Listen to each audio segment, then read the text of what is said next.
নমস্কার, আমি সঙ্গীতা চক্রবর্তী বলছি। বিভীষিকার রাত্রি চ্যানেলে আপনাদের সকলকে আরেকবার স্বাগত জানাই। আমার এই চ্যানেল কোনো রকমের কুসংস্কারকে প্রমোট করে না। আমার এই চ্যানেলের একমাত্র উদ্দেশ্য হলো আপনাদের সকলকে বিনোদন করা। প্লিজ প্লিজ প্লিজ আমার এই চ্যানেলটি আপনারা সাবস্ক্রাইব করবেন, আমার পাশে থাকবেন।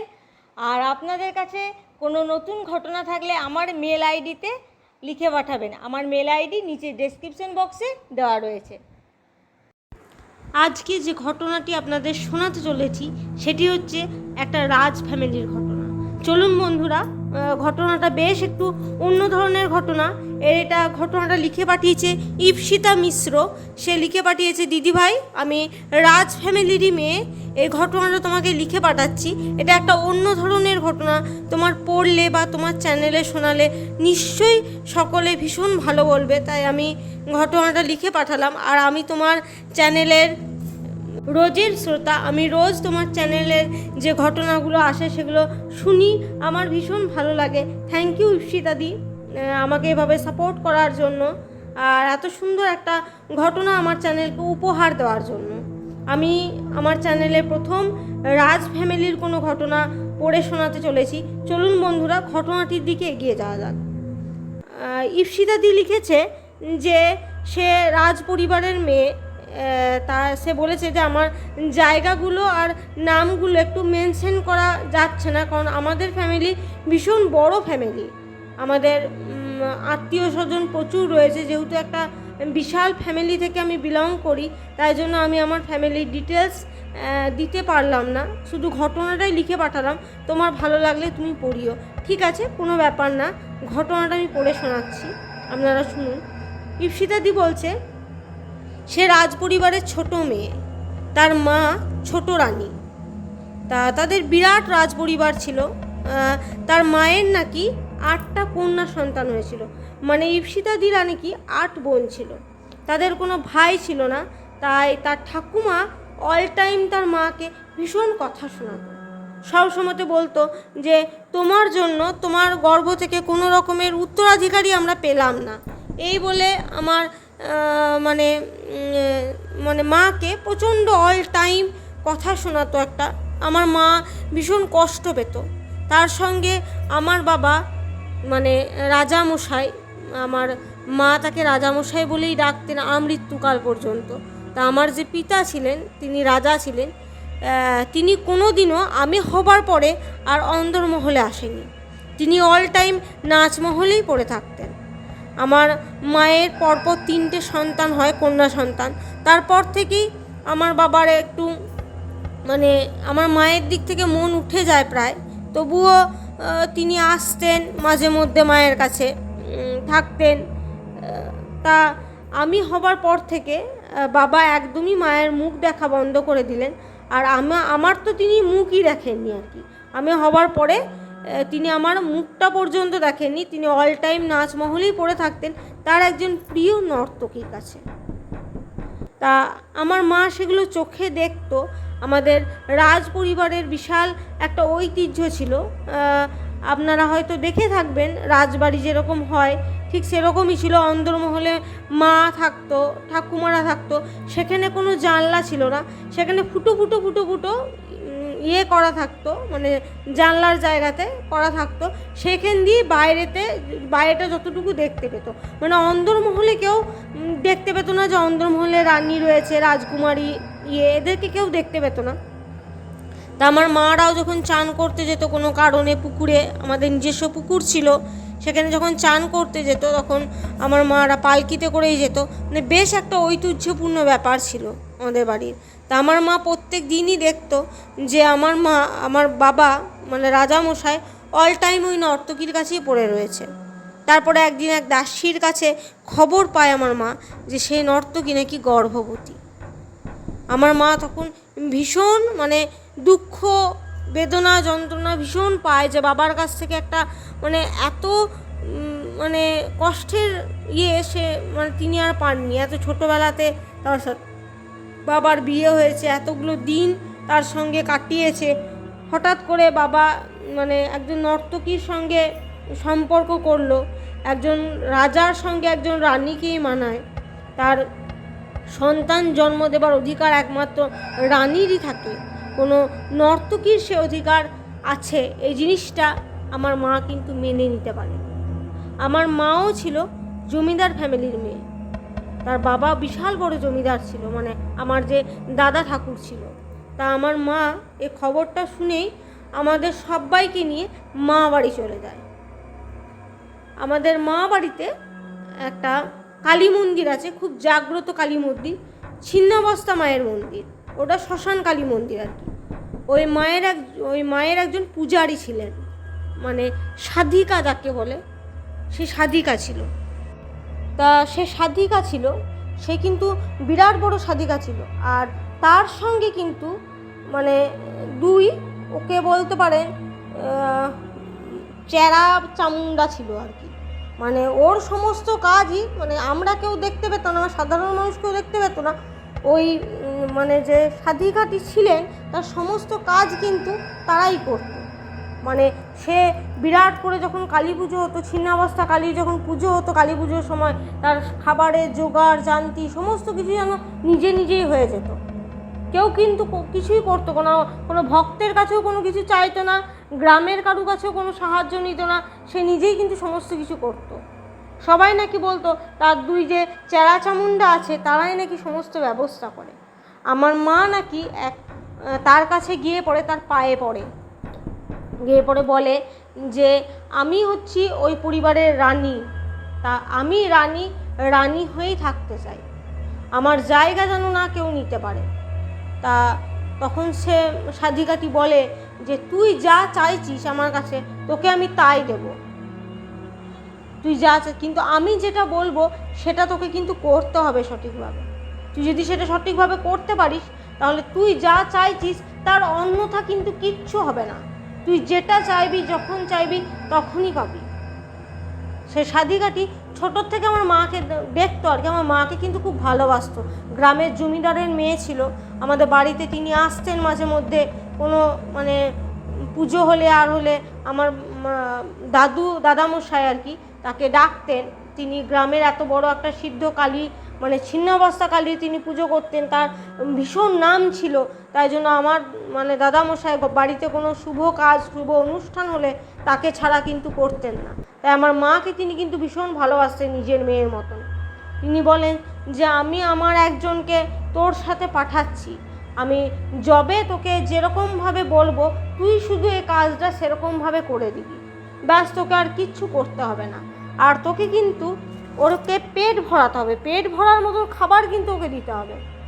ওর কিন্তু খিদে থাকলে চলবে না, ও খিদে থাকলে কিন্তু ওর মাথা ঠিক থাকবে না, ও কিন্তু তখন যা খুশি করতে পারে। তোর একটাই উদ্দেশ্য থাকবে যে ওকে ঠিক করে খাওয়ানো। আর অন্দরমহলের ভেতরে কিন্তু ও প্রবেশ করবে না, কারণ অন্দরমহলের ভেতরে যদি প্রবেশ করে তাহলে তোদের যে কুলদেবতা আছে তার কাছে কিন্তু সে থাকতে পারবে না, মানে তোর কাজ কিন্তু কোনো কিছু সিদ্ধ হবে না। তাইলে তুই যা করবি, আমি তোকে যে কাজ করতে বলবো সেটা কিন্তু অন্দরমহলের বাইরেই তোকে করতে হবে। যাই হোক, আমরা দেখতে পেতাম মা মাঝে মধ্যেই মুখে এতটা ঘোমটা টেনে বাইরে চলে যেত রাত্রেবেলায়, তারপরে গিয়ে সে কি কাজ করতো আমরা কিন্তু জানতাম না। তারপরে ঘটে সেই বীভৎস ঘটনা। সে একদিন মানে রাত্রিবেলায়, ঠিক অনেক রাত্রিবেলায় একটা বিরাট চিৎকারের আওয়াজ আসে, মানে প্রচণ্ড চিৎকার। সেদিন আমার বাবা কিন্তু বাড়ি ছিলেন না, মানে রাজামশাই বাড়ি ছিলেন না, তিনি একটু কাছারির কাজে বাইরে গিয়েছিলেন।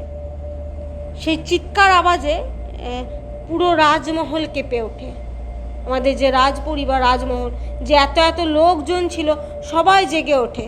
আর আওয়াজটা আসে নর্তকীর রুমটা থেকে, মানে নর্তকীর যে রুম ছিল সেখান থেকে। আরও নর্তকী ছিল, একটা নর্তকী ছিল না আমাদের রাজপরিবারে, আরও নর্তকী ছিল। বাট ওই নর্তকীটিকে আমার বাবা খুব পছন্দ করতেন আর কি। সবাই ছুটে যায়, ও একটা আলাদা স্পেশাল রুমে থাকতো, বেশ ভালোভাবে থাকতো। আমার বাবা তাকে খুব ভালোভাবে রেখেছিল আর কি, মানে রাজামশাই।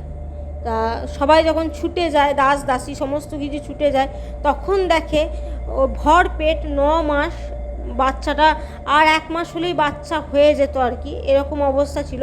তার পেটটা যেন মনে হচ্ছে কে চিড়ে দিয়ে তার বাচ্চাটা বার করে নিয়েছে পেট থেকে। মানে এরকম একটা বিভৎস দৃশ্য। সে মানে ছটপট ছটপট করছে, কিছুক্ষণ পরেই সে মারা গেল। আমরা দেখে ভীষণ ভয় পেয়ে যাই। মানে এরকম একটা দৃশ্য দেখে আমরা তখন ছোট ছিলাম। তারপরে রাজামশাইকে খবর দেওয়া হয়। রাজামশাই তাড়াতাড়ি কাছারি থেকে বাড়ি ফিরে আসে, এসে পরে দেখে যায় তার প্রিয় নর্তকী এরকমভাবে ধরাশায়ী হয়ে পড়ে আছে। মানে চারিদিকে রক্ত, তারপরে সেই পেটে নাড়ি ভুড়ি বেরিয়ে গেছে, পেটটা পুরো একদম হাঁ হয়ে গেছে। একটা বিচ্ছিরি দৃশ্য যাকে বলে, এই দৃশ্যটা এখনো পর্যন্ত আমরা ভুলতে পারি না। যাই হোক, এই ঘটনাটা ঘটে যাওয়ার পরে সেই নর্তকীর মাঝে মধ্যে কান্নার আওয়াজ শুনতে পাওয়া যেত আমাদের ওই নাচমহল থেকে। ওই নাচমহলে আস্তে আস্তে ধীরে ধীরে সমস্ত নর্তকীরা চলে যেতে থাকলো, ওখানে আর কিন্তু কেউ থাকলো না। বাবা পরবর্তীকালে শুধরে গেলেন। প্রায় 1 বছর পরকার ঘটনা আর কি। রাজামশাই একদিন রাত্রিবেলায় হুক্কো খাচ্ছিল, দাওয়াতে বসে হুক্কো টানছিল। তখন সে দেখে যে বিরাট লম্বা একটা মেয়ে, কালো কুচকুচে, শরীরে একটা সাদা পাতলা শাড়ি পরে আছে, আর তার বড় বড় দাঁত আর বড় বড় নখ, তার দিকে যেন ধেয়ে এগিয়ে আসছে। মনে হচ্ছে তাকে পেলে এক্ষুনি চিবিয়ে খেয়ে ফেলবে। এরকম আমার বাবা মানে রাজামশাই একদিন দেখতে পায়, আমার ঠাকুমা দেখতে পায়, তারপরে আমাদের কয়েকটা দারোয়ান দেখতে পায়। আর তার পরবর্তীকালে কিছুদিন পর পর কয়েকটা দারোয়ান মারাও যায়, তাদের শরীরের কোনো চিহ্ন পাওয়া যায়নি। শুধু একমাত্র রাত্রেবেলায় তারা আমাদের রাজবাড়ির দরজা পাহারা দিচ্ছিল, সেটুকুই আমরা জানতাম। পরবর্তীকালে তাদের কোনো খোঁজ খবর পাওয়া যায়নি। তারপরে